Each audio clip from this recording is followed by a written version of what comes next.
Saya memanggil kekasih hati saya, wanita yang saya sudah nikahi selama 32 tahun.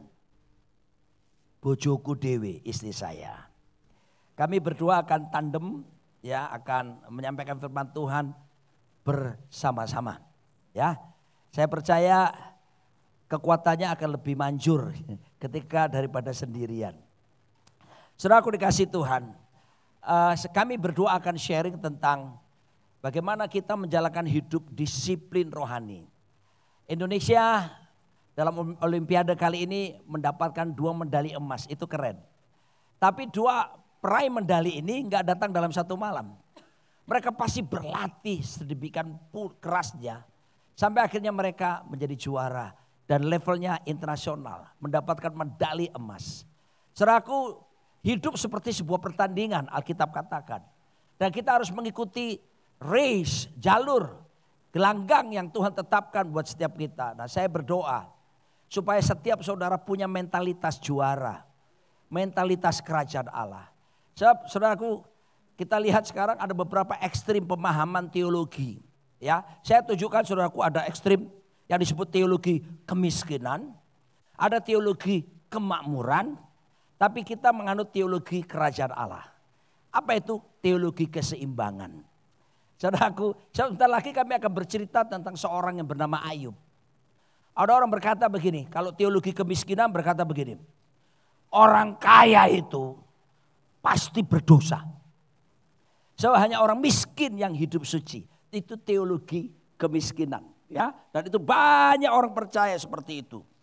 Tapi orang teologi kemakmuran justru berkata lain. Orang yang miskin itu karena dosa. Orang yang diberkati ini, wah ini berarti orang yang kaya ini adalah orang yang diberkati oleh Tuhan. Gak peduli caranya bagaimana untuk mendapatkannya.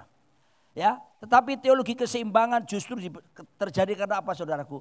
Kita melakukan segala sesuatu pertama karena anugerah Tuhan. Tapi juga disertai pula dengan apa? Tanggung jawab dalam melakukannya. So, saya akan tunjukkan sebentar, saudaraku, bagaimana seorang yang bernama Ayub ini, orang yang kaya raya, tidak ada sekaya dengan dia, tapi rohani. Saudaraku dikasih, ada orang tanya gini, mau pilih siapa? Mau pilih seperti Lazarus orang miskin itu mati tapi masuk surga, atau orang kaya, ya, yang kemudian yang sama-sama di peristiwa di mana Lazarus dan orang kaya itu hidup. Orang kaya itu tidak perhatikan Lazarus, tapi orang kaya itu akhirnya mati masuk kerajaan kegelapan. Ya, tapi yang miskin mati masuk surga. Terus ada bertanya, milih siapa? Mau jadi miskin tapi matinya masuk surga, atau jadi kaya matinya masuk neraka? Lalu saudaraku, saya ingat Pak Alex Abraham Tanusaputra waktu itu mengajar kami. Semua pilih, saya pilih miskin. Kenapa? Apa? Karena nanti masuk surga katanya. Tidak ada yang pilih seperti, jangan dijawab. Kamu berkali-kali mendahului loh. Saudaraku dikasih Tuhan. Lalu Pak Alex, namanya Alex Abraham Tanusaputra almarhum. Dia bilang, saya pilih Abraham katanya. Karena orang miskin itu Lazarus duduk di pangkuan Abraham. Nah, Abraham itu waktu hidup di bumi, dia kaya, saudaraku. Dan matinya masuk surga. Saya mau pilih yang siapa, saudaraku? Nah, saudaraku, Ayub juga seperti itu. Orang yang kaya tapi dia punya disiplin rohani. Ya, dan sampai satu kali dia izinkan mengalami pencobaan. Next slide lagi. Ya. Pada suatu hari, Ayub 1 ayat 6 sampai 7. Pada suatu hari datanglah anak-anak Allah menghadap Tuhan, dan di antara mereka datanglah juga iblis. Tolong speaker monitor agak menggaung. Maka ditingkatkan ya. Bertanyalah Tuhan kepada iblis, dari mana engkau? Lalu jawab iblis kepada Tuhan, dari perjalanan mengelilingi dan menjelajah bumi. Saudara bisa lihat, iblis itu rupanya suka kia-kia. Jalan-jalan, saudaraku. Dia berjalan keliling, tapi saudaraku, dia berjalan bahkan kalau kita lihat nanti perjanjian baru, seperti singa mengaum-ngaum. Loh, iblis itu berjalan keliling kemana-mana, tapi bukan berarti dia maha hadir, maha ada, omnipresence, atau maha tahu. Tidak loh ya. Hanya Tuhan yang maha hadir, maha ada, maha tahu. Tapi jangan lupa iblis punya jaringan. Iblis itu punya Jaringan yang kuat. Di Efesus 6 dikatakan ada roh jahat di udara. Ada penguasa di udara. Ada penghulu di udara. Ada pemerintah-pemerintah di udara. Jadi walaupun rajanya si iblis itu pas jalan-jalan gini melihat saudara kemudian dia pergi ke tempat yang lain. Bukan berarti dia sudah tidak mengawasi lagi yang di situ. Jaringannya roh jahat masih ada. Penguasa di udara masih ada. Jadi jangan berpikir saudaraku, ada orang berpikir gini. Kita pergi ke tempat-tempat maksiat, Tuhan tidak ada di situ. Tuhan itu adanya di gereja, katanya saudaraku. Siapa bilang, saudaraku, kalaupun hari itu iblis berkeliling, pergi ke tempat maksiat, jaringannya, anak buahnya, semuanya ada di situ. Lalu kemudian next slide lagi, apa yang terjadi dalam 1 Petrus ayat 8, sadarlah dan berjaga-jagalah lawanmu si iblis. Tolong ya tahu ya, lawan kita bukan mertua kita, bukan menantu kita, bukan suami kita, bukan istri kita, bukan anak kita, bukan siapapun. Lawan kita adalah iblis, jelas ya. Berjalan keliling sama seperti singa yang mengaum-ngaum dan mencari orang yang dapat ditelannya. Bukan singa sirkus. Singanya singa sadis, saudaraku. Dia berjalan keliling, begitu Anda lengah, Anda kena, saudaraku, lana Anda diterkamnya, saudaraku. Ya, tak apa-apa, istri sendiri bisa dipegang. Jamah. Dia mengaum-ngaum, ini intimidasi. Berapa banyak saudaraku hidup kita ada suara-suara yang lain mengintimidasi. Waktu saya kena COVID pertama kali Maret 2020. Dan waktu itu saudaraku tidak ada obat, tidak ada vaksin. Nafas saya terengah-engah, saturasi oksigen 84. Pakai alat-alat bantu oksigen maupun nebulizer yang bunyinya tit, tit. Saya sudah sesak nafas. Lalu kemudian saya buka HP, beberapa teman pendeta meninggal dunia. Lalu datang ke pikiran saya, mati kamu, mati kamu. Mati kamu, tidak ada harapan. Itu apa? Auman iblis. Hah, mati kamu, mati kamu. Berapa banyak kita akhirnya dikuasai oleh auman. Itu terjadi, itu intimidasi. Dan dengar saya, intimidasi itu roh jahat, saudaraku. Next slide lagi. Nah, saya bertanya pada saudara, apakah iblis tahu bahwa Yesus adalah anak Allah? Jawab, tahu. Jangan khawatir, kalau salah pun tidak saya suruh nyanyi ke depan, oke? Ingat waktu sekolah dulu ya. Apakah terhadap Yesus juga iblis berusaha untuk mencari celah? Iya, saudara baca ini ya. Lukas 4 ayat 13. Ya, saudara lihat ini. Lalu berkatalah iblis kepadanya, jika engkau anak Allah. Dia cari celah. Dia tahu dia anak Allah. Tapi dia tetap ngomong, jikalau, jika kamu. Saudara hati-hati ya. Iblis suka membuka celah, meragukan identitas kita di hadapan Tuhan. Berapa banyak kalau kita punya masalah, lalu doa-doa kita belum terjawab, lalu kita mulai meragukan Tuhan. Tuhan ini, sampai ada lagunya, kunci. Yang dinyanyikan Pak Victor Huta Barat itu, yang bulan lalu ke sini. Tuhan, masihkah kau mau mendengarkan doaku? Surga sepi, tidak ada jawaban. Tuhan, masih gerangan kau terima sembahku. Surga pun sepi. Mana tanganmu? Berapa banyak kita begitu, doa gak dijawab. Kok rasanya pergumulan terus-terus gak selesai-selesai. Kita sampai begini, mana tanganmu? Bayangkan kalau saya Tuhan, saudaraku ya. Saudara tahu ukuran tangan Tuhan? Alkitab berkata Yesaya 40:12. Dia berkata begini, siapa yang mengukur langit hanya dengan jengkal tangannya. Siapa menakar air laut semuanya hanya lekuk tangannya. Gede enggak tangan Tuhan? Gede sekali. Saya tidak bisa bayangkan cincin apa yang bisa pakai. Jam apa yang bisa dia pakai. Kalau dia pakai jam tangan segede apa. Saya bayangkan mana tanganmu. Misalnya Tuhan begini, ini loh nak, gede banget saudaraku. Berapa banyak kita seringkali terintimidasi. Dan kita dibuat itu oleh iblis. Next slide lagi. Nah dalam Lukas 4 ayat 13, sesudah iblis mengakhiri semua pencobaan itu, dia akan godai Yesus, coba Yesus 3 percobaan kan. Ia mundur daripadanya dan menunggu waktu yang baik. Hati-hati saudaraku ya. Saudara boleh melewati satu pergumulan tertentu. Saudara berkata, oh haleluya, aku berkemenangan. Terus jangan lalai saudaraku.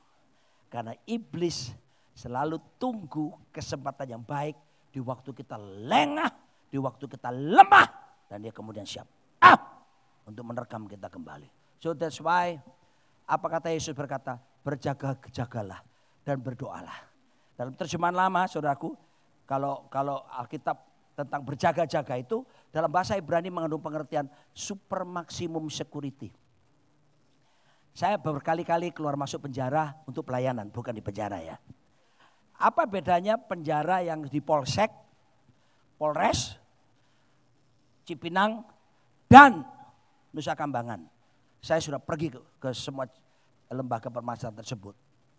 Yang saya lihat yang paling hebat penjagaannya Nusa Kambangan. Super maksimum security. Kenapa saudaraku? Ada teroris yang ada di sana. Ya, yang lain-lain saya kena penjara. Ya, ini terus terang aja ya. Lapas Pemuda Tangerang itu loh. Saya pernah ke sana saudaraku. Waktu itu mengunjungi Pak Saifuddin Ibrahim. Ya. Saya ke sana, loh saya ditahan sama petugas. Stop Pak. Loh kenapa? Jangan masuk dulu. Saya tunggulah di luar gini. Tahu ada orang keluar, ada 10-15 orang itu pakai hitam putih, kopiah semua set. Itu ada bis di set. Masuk semua mereka. Loh saya tanya apa petugas, kemana mereka? Ke pengadilan Pak. Loh enggak diborgol. Lalu kemudian masuk gitu aja. Depan di jalan raya. Oh kalau bisa lari bisa kan saudaraku. Oh saya tahu ini pasti coba nyuri ayam. Ya kan? Utang enggak dibayar paling ya nilainya rendah. Jadi tapi coba kalau teroris yang tinggi. Saya kasih tahu saudara. Alkitab mengajarkan begini ya. Kalau kata berjaga-jaga itu artinya super maksimum security. Jagaanmu gak kayak jaga biasa saudaraku. Kayak sis kamling yang hansip-hansip itu saudaraku ya. Lu ngantuk, gua ngantuk. Gantian deh, lu jaga-jaga gua ya. Begitu tidur temannya enak aja lu tidur. Gua juga mau tidur. Tidur juga dia. Saudaraku, Tuhan berpesan kepada kita penjagaannya super maksimum security. Coba kasih tahu kiri kanan. Super maksimum security. Next slide lagi. Nah. Ya. Dari sini kita tahu Bapak Ibu bahwa iblis itu selalu ada. Ya. Nah, kita waspada, kita ngomong-ngomong, kita lagi belanja, kita lagi melakukan apapun aktivitas, dia ada berkeliling. Cuman kita tadi di garis bawahi Pak Roni, dia ada tapi bukan maha ada, dia tahu tapi bukan maha tahu. Tapi kita harus selalu waspada gitu ya. Saya kasih sedikit cerita, mungkin seingat saya pernah diceritakan di sini tapi ada beberapa teman-teman yang baru yang mungkin baru mendengarnya. Waktu kami awal-awal melayani di Lombok Bapak Ibu. Pulau Lombok, jangan bilang cuma Lombok. Di Pulau Lombok.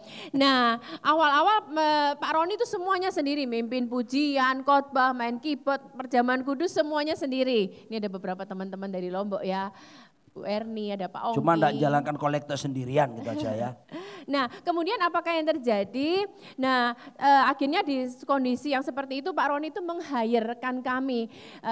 Namanya Pak Yohanes Turangan nama suaminya, nama istrinya tuh Mini Yohana. Ini sahabat, karena persahabatan jadi Pak Roni itu sering menggoda istrinya. Menggoda bukan menggoda ya negatif ya. Goda panggil namanya. Iya, namanya ya. kan Mesti jelas sayang, kirain nanti kita ini suamimu macam-macam. Namanya jadi, kan Mini Yohana Bapak Ibu, jadi digodanya gini, antar kita berempat, orang lain gak tahu. Jadi digodanya gini, Sumino gitu. Gak ada orang lain yang tahu Bapak Ibu, hanya kita berempat khususnya karena kan kita dikasih bangun pastori di satu pekarangan. Jadi kami ke tempat kecil pastori sini, Pak Yohanes Turangan di sini karena kecil meja makan gak cukup. Jadi kita makan bersama di luar. Jadi Sumino, mangan Sumino gitu. Suatu kali sore hari kami tuh lupa ada kesempatan apa, tiba-tiba waktu itu Pak Ongki atau masih Pak Hartono ya? Pak Hartono, pemimpin BCA sebelum Pak Ongki di Mataram itu datang ke rumah kami, tolong Pak Roni doakan, kenapa? Ada karyawan BCA yang kerasukan roh jahat. Nah saya dengan istri saya harus ada acara yang lain, yang bersedia itu tidak ada acara. Pak Yohanes dan istrinya Bu Mini Yohana tadi, terus? Sampailah akhirnya mereka tuh di rumah yang kerasukan setan, yang kerasukan di lantai 2. Pak Yohanes dan Bu Winnie Yohana ini masih di depan pagarnya. Tiba-tiba kan yang kerasukan setan ini dipegang sama beberapa orang toh. Tiba-tiba dia bisa teriak gini, suaranya persis, lengkingannya persis, nada-nadanya persis. Setan yang kerasukan setan bisa gini Bapak Ibu, Sumino, Sumino, ngapain kamu kesini Sumino gitu. Akhirnya Bu Mini sama Pak Yohanes naik, dilayanin, diusir setannya. Mereka tanya, Sumino, Sumino itu apa? Akhirnya mereka ceritalah mereka ke kami. Merinding kami Bapak Ibu. Dari situ waspada loh, enggak ada orang tahu. Makanya kita kalau bimbingan nikah, kita selalu waspada sama mereka. Ingat loh ya, jangan sampai ketika suami istri lagi ribut, lagi konflik bilang, cerai aja, pisah aja. Itu enggak boleh diucapkan. Karena apa? Iblis yang berjalan keliling, kata-kata kita itu ditangkap sama iblis. Nah itu dipakaikan senjata, dilemparkan lagi kepada kita. Nah jadi kita harus waspada, itu saya ingatkan bahwa iblis itu ada di sekeliling kita. Jadi waspada, tapi jangan takut, ada Roh Kudus dalam kita. Bedanya saya beberapa kali ngajarkan di sini, iblis itu bukan di dalam. Makanya dia dikatakan berjalan keliling, karena posisi bukan di dalam. Yang di dalam kita adalah Roh Kudus. 1 Korintus 3 berkata, tubuhmu bait Allah, Roh Kudus diam di dalam. Jadi kita nggak perlu takut, next kan kita akan belajar. Nah kembali lagi ke Ayub nih, tadi kan konferensi, Tuhan tanya sama iblis, kamu dari mana? Dari Kia-kia, dari Coco, jalan-jalan. Bertanyalah Tuhan kepada Ayub. Bertanyalah iblis. Tuhan sebelumnya kayaknya kelewatan, yang 1:8 ini belum saya baca. Lalu bertanyalah Tuhan kepada iblis, Bapak Ibu jangan kelewatan ya, karena ini semua ayat-ayat penting. Ini. Perhatikan, seperti biasa saya suka tanyakan, ini adalah apa? Ya saya tanya, semua waspada, Ci Erni lampu mendelik. Sebentar, santai Ci. Apakah engkau memperhatikan hambaku Ayub? Saya yang bacain deh. Sebab tiada seorang pun di bumi seperti dia, yang demikian saleh dan jujur, yang takut akan Allah dan menjauhi kejahatan. Perhatikan ya jawabannya iblis, saya tanya sama Bapak Ibu ya. Kali ini kamu boleh menjawab Jos. Lalu jawab iblis kepada Tuhan. Apakah dengan tidak mendapat apa-apa Ayub takut akan Allah? Jadi kan dia berjalan keliling nih. Terus kemudian Tuhan tanya, kamu tahu enggak hambaku Ayub? Iblis jawabnya gini, apakah dengan tidak mendapat apa-apa Ayub takut akan Allah? Bapak Ibu tolong jawab saya, apa-apanya di sini itu apa-apa yang baik atau apa-apa yang buruk?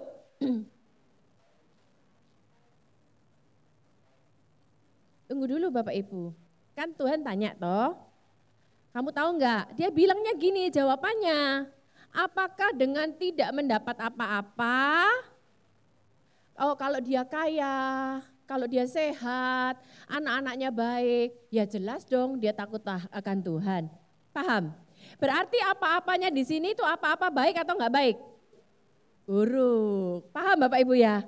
Berarti gini loh Bapak Ibu kesimpulannya, selama ini dia berjalan keliling, dia juga mengintai Ayub. Dia sudah mau ngapa-ngapain sama Ayub.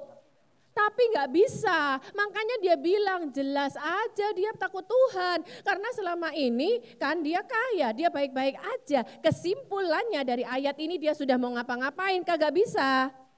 Kok bisa saya nyimpulkan begini? Jangan asal main simpulkan, yang STT harus pakai ayat, harus pakai dasarnya. Nextnya ini dasarnya. Ayat 1 ayat ke-10, bukankah engkau yang membuat pagar sekeliling dia dan rumahnya dan segala yang dimilikinya, apa yang dikerjakannya telah kau berkati dan apa yang dimilikinya makin bertambah di negeri itu. Jadi selama ini iblis itu sudah mau ngapa-ngapain, tapi kagak bisa.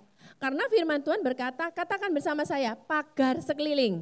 Pagar sekeliling. Nah, pagar sekeliling ini ada 3 lapis Bapak Ibu. Makanya di sini ini untuk yang sudah suami istri dan semuanya yang belum menikah juga. Kenapa sih kita harus mesbah? Karena ada pagar. Ya. Nah untuk yang menikah lapis 3, perhatikan. 1 dia. Dia itu siapa sih? Ayub itu sendiri. Yang kedua dikatakan rumahnya. Rumahnya itu bicara apa? Rumah itu bicara istri, anak-anak, menantu, cucu-cucu. Ada pagar perlindungan Bapak Ibu. Yes. Sekaya-kayanya Bapak Ibu, sekonglomeratnya Bapak Ibu. Bapak Ibu bisa pesen bodyguard, bisa sewa apapun juga. Tapi nggak akan mungkin bisa 24 jam memonitor. Ya. Sayon suatu kali sekolah minggu di sana, di Amerika. Nah namanya anak-anak guru rokinya tuh pas buka nebar gambar yang harus ditempel di kain flanel, tebarkanlah paku payung, pines kalau orang Surabaya bilang. Nah namanya anak-anak dia enggak tahu, diambillah pines itu, dimasukkanlah ke mulut. Mamahnya lagi asik bercanda-canda sama mama yang lain. Cucu si Sayon. Apakah yang terjadi? Tiba-tiba ada satu anak, di mana anak ini enggak pernah caring sama orang, anak ini benar-benar super aktif lah. Onti Tirsa, Zayon tuh gini, biasanya yang namanya anak makanan kan ditelen, ini dia. Dikemung. Sayon anti, masih asik ngobrol, begitu mamanya noleh, mamanya sadar, dikoreklah itu mulutnya Sayon, keluarlah paku-paku payung ibu. Gini loh, kita sehebat-hebatnya mau sewa bodyguard bisa ngawasin 24 jam. Tapi ada pagar perlindungan atas Ayub, atas seisi rumahnya. Tidak cukup sampai di situ Bapak Ibu, kita baca di bawahnya. Dan serta segala yang dimilikinya. Reksadanamu, mau aset-asetmu, pekerjaanmu, semua. Tuhan buat pagar berkeliling. Dan apa yang dimilikinya, apa yang dikerjakannya telah kau berkati. Ada berkat, ada perlindungan, makin bertambah di negeri itu. Jadi kesimpulannya selama ini itu iblis sudah mau ngapa-ngapain. Dia cuman hanya bisa memonitor betapa diberkatinya Ayub. Tapi dia nggak bisa, karena apa? Ada pagar Bapak Ibu. Sadarilah ketika kita bangun mezbah itu ada pagar. Nextnya. Sekarang bagaimana cara kita membangunnya? Zakaria 2 ayat 5 berkata, dan aku sendiri, demikianlah firman Tuhan, akan menjadi tembok berapi baginya di sekelilingnya, dan aku akan menjadi kemuliaan di dalamnya. Ketika kita membangun mezbah itu, di situ dikatakan Tuhan sendiri yang akan menjadi tembok berapi. Ini suatu kesaksian yang sudah cukup lama sih Bapak Ibu, tapi ini nyata. Pak Roni yang akan bersaksi. Tapi sebelum Pak Roni bersaksi, saya kasih suatu kali ada seorang paranormal di Afrika Utara namanya Mukendi. Dia itu menulis buku, dia bisa membunuh orang dengan ilmunya dia. Dia menulis gini, suatu kali aku keluar ke jalanan, dan aku melihat beberapa orang itu ada selubung. Ini ayat, ada pagar berapi. Nah ini ahli paranormal nulis gitu, ada selubung. Tapi ternyata di beberapa orang selubung-selubung tersebut ada lubang-lubangnya. Lubang itu apakah? Siapakah yang buat? Nanti kita akan belajar bersama-sama. Dan kita akan ilustrasi, tapi Pak Roni akan ceritakan. Satu kali saya diundang sebuah gereja untuk KKR. Dan gedung itu penuh sesak. Saya tidak tahu bahwa ternyata ada yang duduk di paling belakang, itu bukan orang Kristen. Dia datang ke kebaktian itu hanya mau coba testing ilmunya. Karena dia baru turun gunung ilmu kesaktian. Kesaktiannya seperti ini. Kalau dia lihat pohon kelapa dan dia lihat buahnya, dia pakai jambi-jambinya. Saya nggak tahu ya, mungkin abrakadabra simsalabim kah atau apa gitu ya. Dia waktu dia gunakan jambi-jambinya dan itu buah kelapa itu bisa pecah, begitu. Kalau dia jalan ke lihat ada ayam yang sedang mengambil makanan di tanah dan dia gunakan jambi-jambinya, waktu dia berkata pecah gitu ya, maka kepala ayam itu bisa pecah dan ayam itu langsung mati. Nah, singkat cerita dia hadir di sebuah KKR itu, duduk paling belakang. Dan memang kita lihat ada banyak orang yang duduk belakang itu kadang-kala memang tidak serius gitu ya, tapi bukannya di belakang-belakang ini ya. Nah waktu dia duduk di belakang itu, saya kan khotbah. Nah saya ini kalau khotbah kan nggak bisa diem jalan kiri kanan. Dari belakang tuh Dia itu pakai ilmunya. Dan dia keluarkan ilmunya, dia ngomong begini, jatuh gitu. Saya nggak jatuh-jatuh karena saya di depan gini. Lalu ketika saya tantang mereka selesai khotbah, siapa mau didoakan secara khusus? Maju ke depan, maju ke depan. Orang-orang banyak maju ke depan kan, termasuk yang satu ini, orang ini maju ke depan. Menurut dia, ilmunya itu akan lebih efektif kalau jaraknya lebih dekat. Jadi dia ada di sini saudaraku, waktu itu saya ingat dia sebelah kanan situ. Jadi saya tetap angkat tangan saudara yang mau didoakan siapa yang sakit, pegang bagian tubuh yang sakit kayak gini. Dia langsung di situ, jatuh gitu. Dia gunakan ilmu jarak dekat lebih sakti kan, lebih kena gitu. Waktu dia berkata jatuh gitu, gebrak. Dia yang jatuh bukan saya. Lalu dia muter-muter kesetanan saudaraku. Singkat cerita kita doakan usir roh jahatnya keluar saudaraku ya. Lalu kemudian ini yang dia saksikan. Dia lihat begini, waktu dia tembak saya dengan ilmunya jatuh. Dia lihat saya itu ada selubung merah campur oranye menutupi seluruh tubuh saya. Selubung api. Saya lihat gak ada yang ada api bekerja dalam saya. Lihat api yang di belakang ini aja ya. Dia lihat seperti itu. Jadi waktu dia tembak pakai ilmunya, mental kembali ke dia saudaraku. Saudaraku dikasih Tuhan. Sekarang di mana orang ini? Sekarang orang ini sudah masuk sekolah Alkitab. Lalu kemudian sekarang jadi full timernya Pak Niko yang ada di Sentul, saudaraku. Jadi di menara doa yang ada di Sentul. Saudaraku dikasih Tuhan, ingat loh ya, ada pagar berapi. Lanjut sayang. Oke, kita lanjut next kan. Nah sekarang kita mau tahu dong bagaimana cara kita membuat mezbah. Supaya ada pagar perlindungan, ada berkat. Tadi kan dikatakan pagar atas kamu, atas isi rumahmu, atas semua yang dimiliki, semua yang dikerjakannya dibuat berhasil, diberkati. Kita mau dong, kita belajar. Yang ini kita baca bersama-sama Ayub 1 ayat yang kelima. 1, 2, 3. Setiap kali apabila hari-hari pesta telah berlalu, Ayub memanggil mereka dan menguduskan mereka. Keesokan harinya pagi-pagi bangunlah Ayub lalu apa? Mempersembahkan korban bakaran di mezbah ya. Sebanyak jumlah mereka sekalian sebab pikirnya mungkin anak-anakku sudah berbuat dosa dan telah mengutuki Allah di dalam hati. Demikianlah dilakukan Ayub senantiasa. Nah Bapak Ibu perhatikan ya, gimana sih caranya?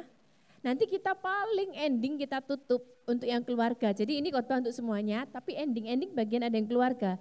Sayangnya di sini Ayub sendiri, dia nggak ngajak pasangannya. Tapi kita lihat apa yang dilakukan Ayub pagi-pagi.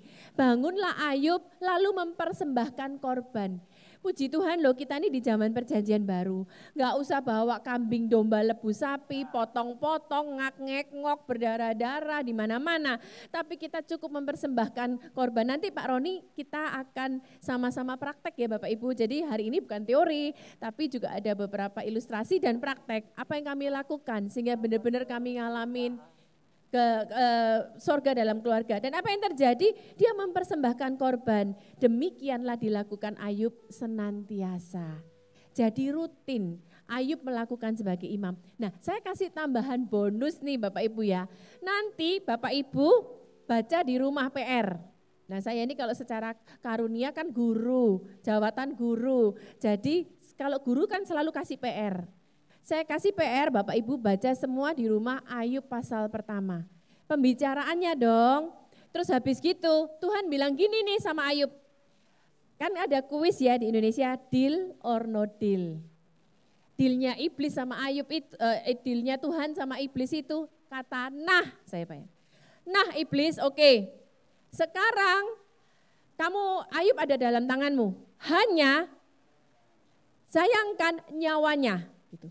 Perhatikan, begitu selesai itu firman Tuhan dalam Ayub pertama dikatakan pergilah itu iblis. Saya bayangkan kayak iklannya Citah itu loh, iklannya Citos yang pakai binatang Citah langsung mawes. Saat itu juga baca di firman Tuhan Ayub 1. Sementara anak-anaknya lagi makan, datanglah ke Pak Ayub laporan. Itu kambing domba. Terus dikatakan ayat selanjutnya, kata pertama, sementara. Bapak Ibu tahu makna sementara? Sementara itu kan sesuatu yang sedang dilakukan, yang belum selesai.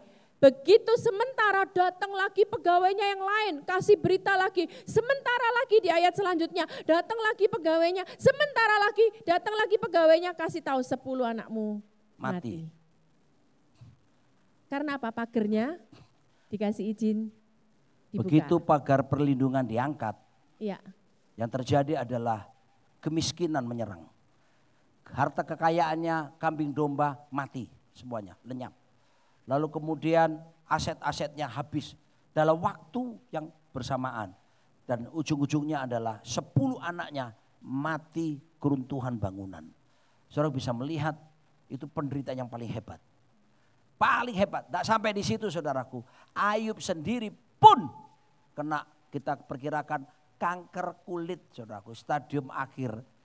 Dan saking gatalnya sudah nggak bisa digaruk pakai kuku lagi, pakai beling. Saudara bisa baca kitab Ayub. Saya baru menyelesaikan Ayub 1 sampai ayat 42. Pernah gatal pakai beling? Itu berarti kulit saudara sekeras kayak buaya.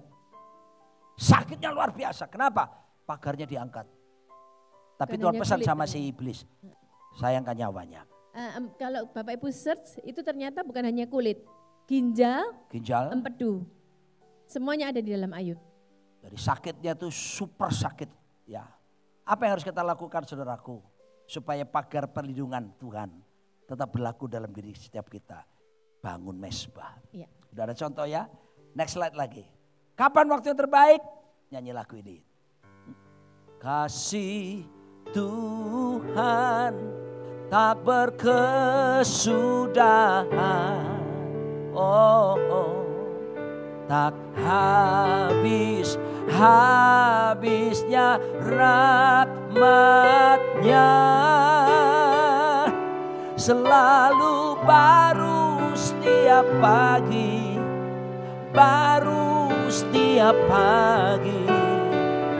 besar setiamu Tuhan,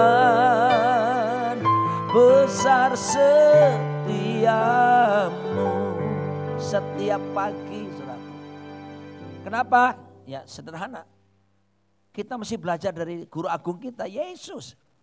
Yesus itu dikatakan dalam Markus 1 ayat 35, pagi-pagi benar. Waktu hari masih gelap, ia bangun dan pergi keluar, ia pergi ke tempat yang sunyi dan berdoa. Oke, beberapa kita berkata, Pak saya bekerja sampai larut malam. Oke, tapi yang penting adalah buatlah komitmen saudaraku. Begitu Anda bangun mesbah pribadimu di hadapan Tuhan. Kalau yang belum menikah, bangun mesbah pribadimu. Yang sudah menikah, panggil istrimu, panggil suamimu. Bangun mesbah barengan saudaraku. Anda sedang membangun pagar perlindungan. Yang memang itu menjadi bagian bagi setiap kita. Amin. Pertanyaan mendasar adalah. Ya, next kan. Next. Pertanyaannya adalah. Yuk kita baca dulu yuk bersama-sama.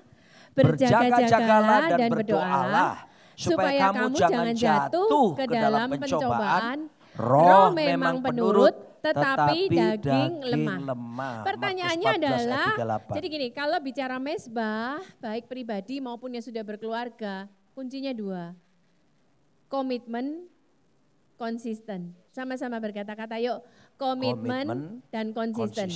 2 itu ya, komitmen dan konsisten. Misalnya ini Pak Freni sama Bu Erni.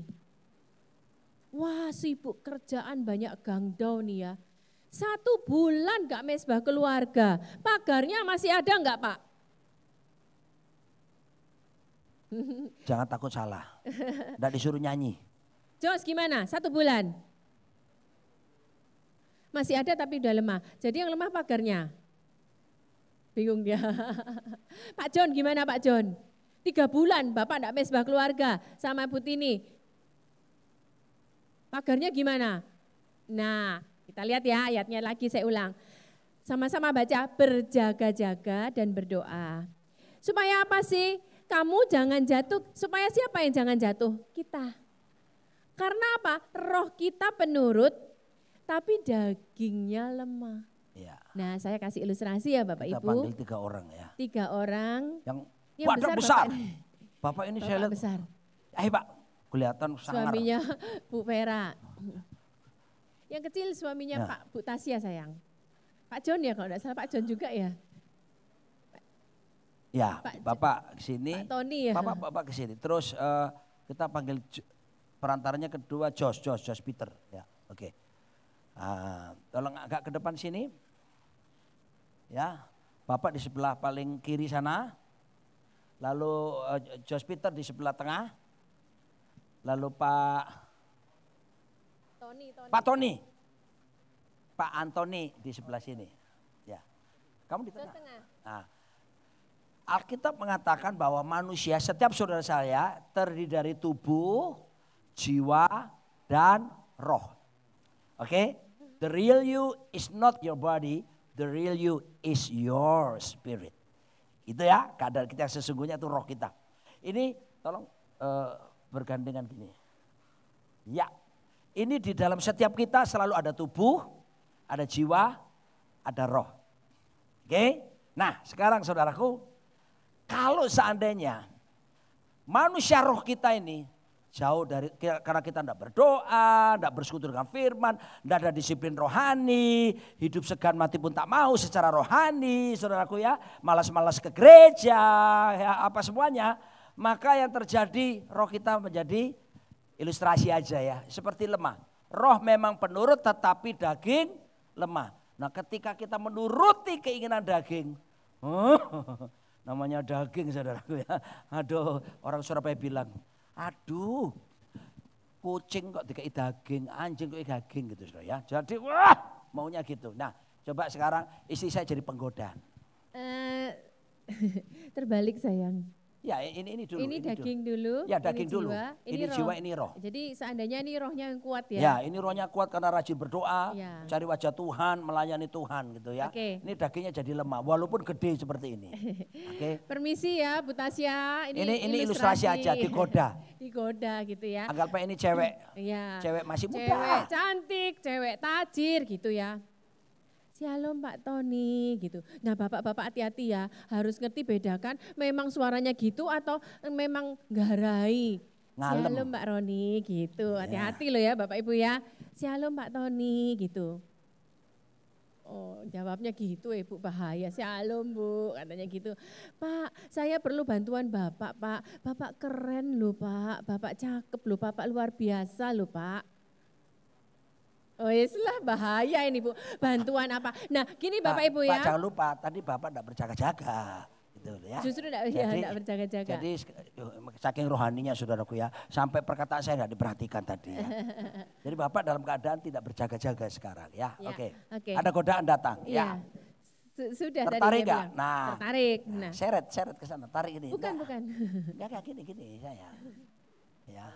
Ketika ada godaan datang, maka ya kan, om sini, om, mari dong om, ikat temanin. Pak, Bapak lebih kuat. Karena rohnya lemah, dagingnya lebih kuat, maka om sini, om, mari dong om, ikat temanin.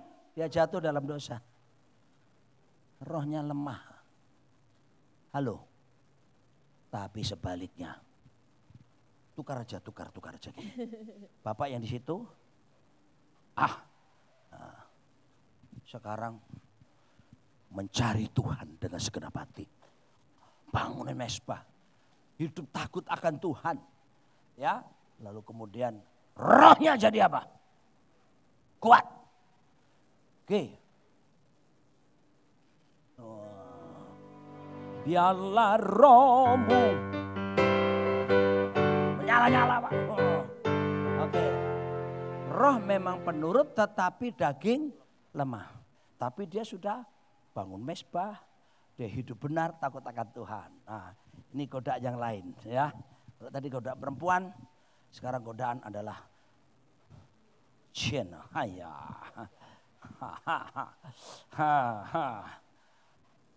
Ada sesuatu yang bisa membuat Anda cepat kaya.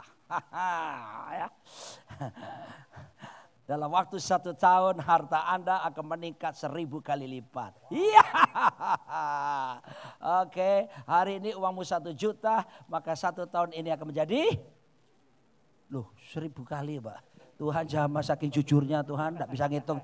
Siap-siap jadi kaya Pak, supaya bisa ngitung banyak. Aku akan berikan kamu 1 triliun apa semua. Godaan, kekayaan dengan cara yang cepat saudaraku. Ya, sini. Ketika rohmu kuat, Anda tidak akan malah ditarik ke sana. Haleluya. Oke, saudara bisa apa sampai di sini? Oke. Atas nama bangsa Indonesia saya ucapkan terima kasih. Semoga amal ibadah Bapak diterima di sisinya. Oke, secara cepat kita akan sudahi. Ya, next kan lagi. Jika suami istri itu ya, apakah harus bersama-sama? Sebaiknya harus bersama-sama. Sebelum ini Bapak Ibu ada sedikit ilustrasi lagi yang kali ini butuh saya 15 bapak-bapak gitu ya. 15 yang di depan bapak. aja lah supaya nggak susah-susah. Iya, Pak ini ada John, teman saya ke sini, Pak Resa, Jimmy tolong. Jos, Bapak Pak Gary, lagi, Pak Hendra. Yang di depan laki-laki di depan semua maju. Semua para David, pria. semua maju. Semua para pria. Oke, semua Pak Wira, laki-laki Pak depan. Teddy, semua sebanyak mungkin Pak lah. Teddy, Pak Michael. Sandy, Pak Wira, Ramon. ayo. Nah, semuanya. Loh, ini singer nanti Selama aja. ini kan Jimmy tukang foto dong. Pak Sekali Jimmy. ini saya minta Jimmy. Pak Michael, ayo. 15, oh sudah ya? Bentar, 1, 2, 3, 4, 5, 6, 7, 8, 9, 10, 11, 12, 13, 14. Wah lagi, Pak Antoni mau lagi ya. Itu orang Surabaya bilang tuman Mbak. Sekarang yang jadi manusianya adalah Pak Freni katakanlah ya. Pak Freni tengah sini Pak. Nah, tolong 10 orang sisa para laki menghadap ke jemaat Pak.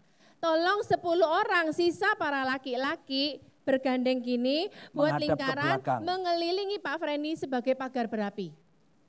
Ya. Musiknya musik perang ya nanti ya, menghadap keluar karena kalian Menghadap melindungi. berbalik arah. 10 orang. 10. 10. Ramon sama Sandy bantu deh. Kalian jadi iblisnya. Nah, ya. David yang kamu jadi iblis. 10 Pak. 10. No. Ini jadi satu lingkaran. Jadi jangan bikin lingkaran lain. Melingkarin Pak Freni. Nah gitu Pak. Ini ceritanya adalah. Semua iblis ya. Iblis. Pak Freni ini Tambah sebagai iblisnya tambah. Pak Freni sebagai manusianya berjaga-jaga Bapak Ibu. Sehingga apakah yang terjadi pagarnya. Sisanya ini jadi iblisnya. Nah. Semua jadi iblis. Rundingkan caranya gimana bisa menyentuh Pak Freni yang di dalam. Itik-itik. Oke ya, siap-siap ya. Pagarnya harus kuat, kokoh. Awas ya. Silakan. 1, 2, 3, serbu! Iblis berjalan keliling, mengaum-ngaum. Oke, stop. Hebat. Kasih tepuk tangan kepada 10 orang ini. Tunggu dulu, jangan bubar. Jangan bubar, belum. Tapi ternyata Pak Freni akhirnya lengah, nggak berjaga-jaga. Keluarlah 4 orang ikut jadi iblis, sisakan 6 pagarnya. Keluar 4 orang. Pak jadi iblis. David, Pak Teddy, ini David sama anak saya keluar Chandra. duluan. Sisanya jadi pagar. Iya. Jadi pagar. Ah. Sisanya jadi iblis semuanya sekarang Ya. ya. Oke. Alright. 1, 2, 3. Serbu. Serbu.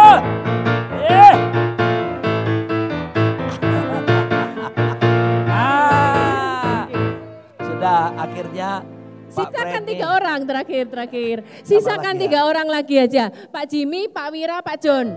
Semuanya jadi iblis sekarang. Pak Wira ikut Pak jadi pagar Pak. Pak Jimmy, Pak Wira, Pak John. Sudah. Kalau enggak bisa gini aja. Oke, semuanya jadi iblis sekarang.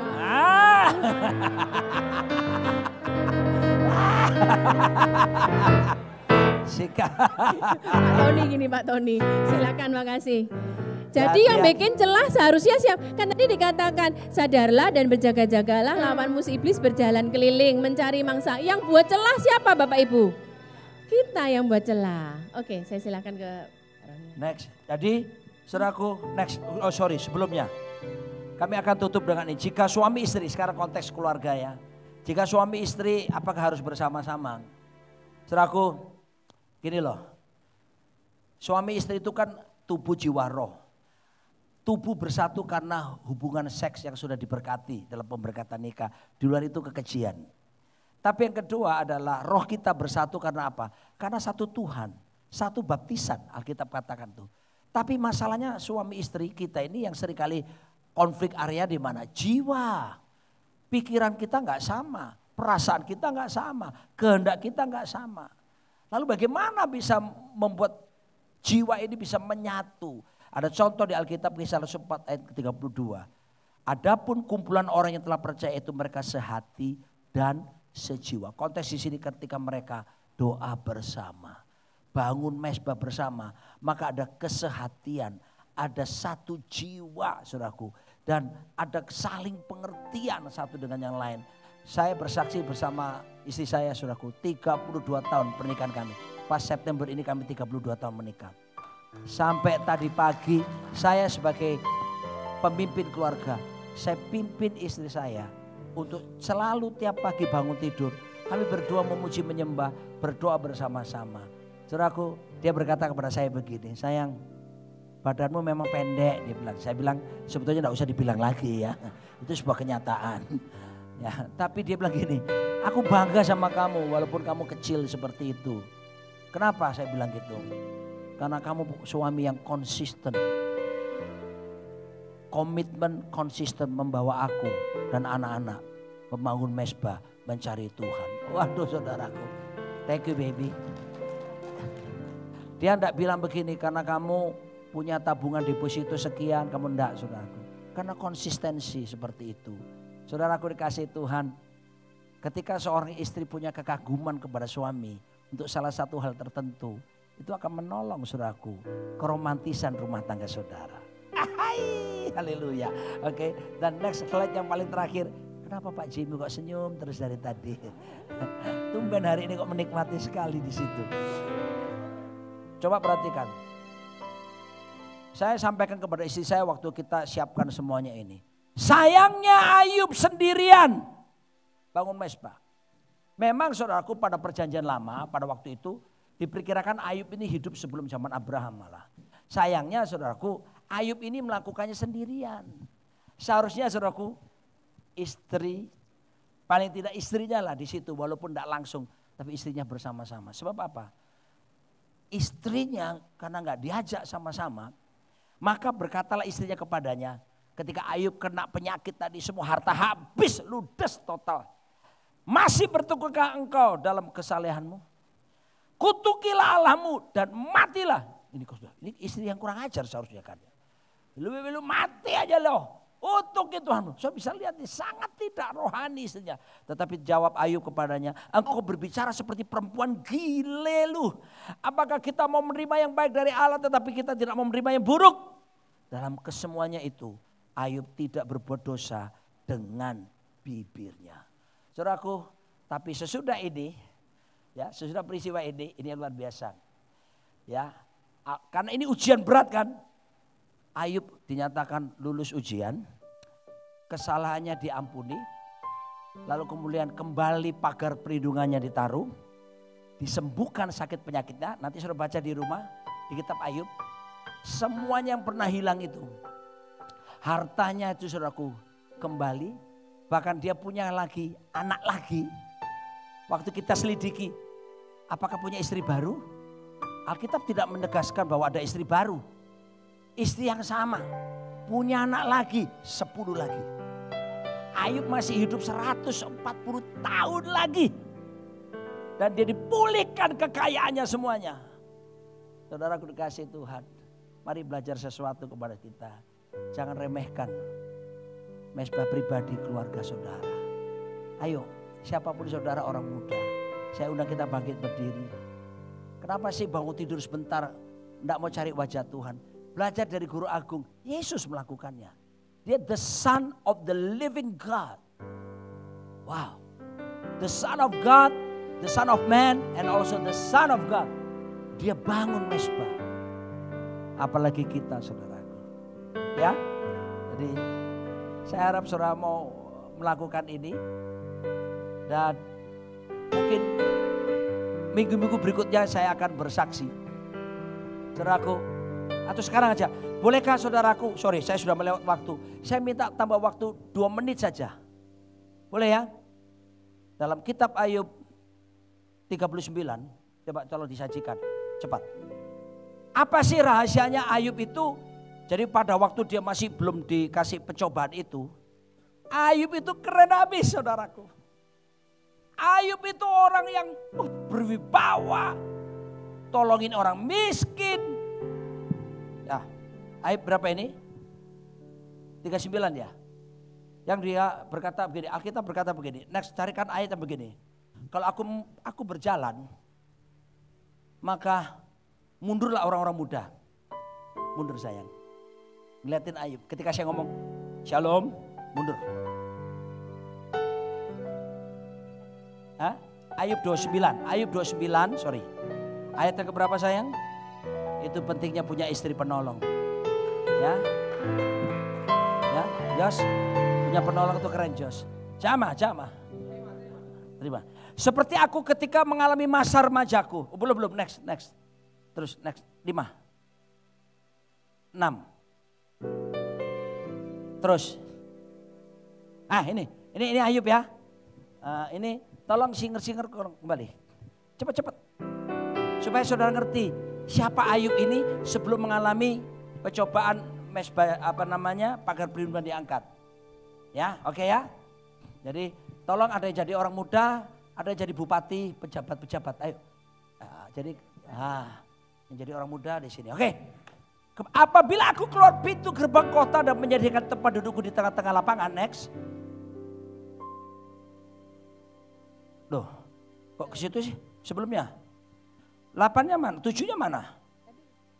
Apabila aku keluar kota, maka ketika aku kelihatan, mundurlah orang-orang muda.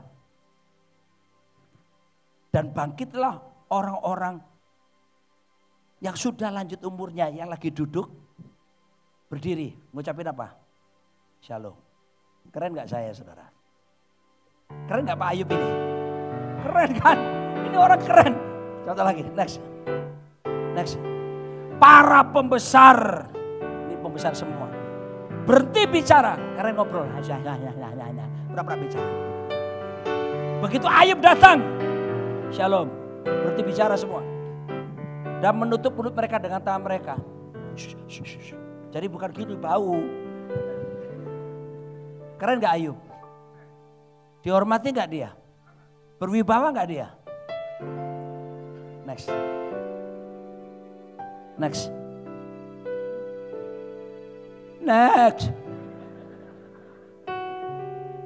Suara pemuka membisu, lidah mereka melekat pada langit-langitnya. Coba saudara keluarkan lidah, taruh di langit-langit mulut saudara.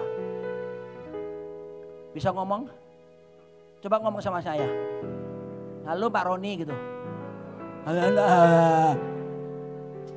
Mereka gak bisa apa-apa. Kalah keren, kalah wibawa. Sudah, kalau saya teruskan, nanti orang yatim piatu, orang miskin apa semua kagum sama dia. Kenapa dia melakukan hal baik? Sekarang pertanyaan, what is the secret of all things? Apa rahasianya? Dia sampai bisa berwibawa hebat. Mau pengen tahu? Mau pengen tahu enggak? Kalau enggak saya lanjutkan minggu depan. Sekarang ya, ayat keempat, ayat 29. Ini alasannya. Baca semua. 1, 2, 3. Seperti ketika aku mengalami masa. Dengar, sejak remaja rupanya Om Ayub ini. Ketika Allah bergaul karib dengan aku di dalam kemahku. Jangan tunggu tua. Jangan tunggu ada masalah. Sekarang buat komitmen. Saya bangun mesbah. Aku bergaul karib dengan Tuhan sejak muda. Dan akhirnya dia jadi orang yang hebat seperti itu. Oke.